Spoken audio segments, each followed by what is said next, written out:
देखिए दोस्तों, ये जाल लग रहा है यहाँ पे, और इस जाल को लगाने के लिए दीवार पे हम ये फास्टनर्स यूज़ कर रहे हैं।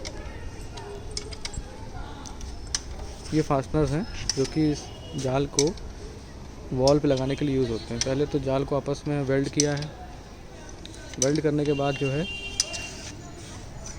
इस तरह से ये फास्टनर्स लगेंगे।